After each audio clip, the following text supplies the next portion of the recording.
একযোগে এই 3টি বাড়িতেই হানা দেওয়ার পরিকল্পনা ছিল ইডির। কারণ ইডির কাছে খবর ছিল, মোবাইল টাওয়ার লোকেট করে জানা গিয়েছিল শেখ শাহজাহান তখন বাড়িতেই রয়েছে। আর সেজন্যই ডাকাডাকিতে যখন সারা মেলেনি, তালা ভাঙার সিদ্ধান্ত নিয়েছিলেন গোয়েন্দারা।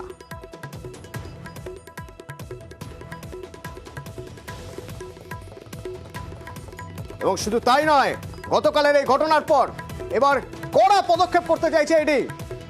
কড়া পদক্ষেপ, শাহজাহানের বিরুদ্ধে খুনের চেষ্টা, ছিনতাইয়ের অভিযোগ। অভিজিৎ প্রতিনিধি আমার সঙ্গে রয়েছেন। অভিজিৎ, কিভাবে এগোতে চাইছে ইডি, কি পদক্ষেপ করছে?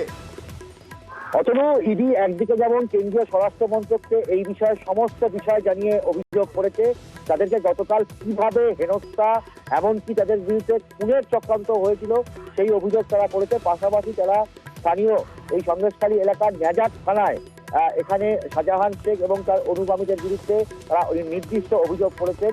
যে অভিযোগে তারা বলেছেন যে তাদের বিরুদ্ধে সরকারি সম্পত্তি শুধু নষ্ট নয়, সরকারি কর্মীর গায়ে হাত শুধু নয়, সরকারি কর্মীকে খুনের চেষ্টার অভিযোগও তারা তুলেছেন। এবং একই রকম ভাবে কেন্দ্রীয় স্বরাষ্ট্র মন্ত্রককেও তারা গোটা বিষয়টা অবহিত করেছেন এবং কেন্দ্রীয় স্বরাষ্ট্র মন্ত্রকে তারা জানিয়েছেন যে কিভাবে তাদের বিরুদ্ধে চক্রান্ত হয়েছে।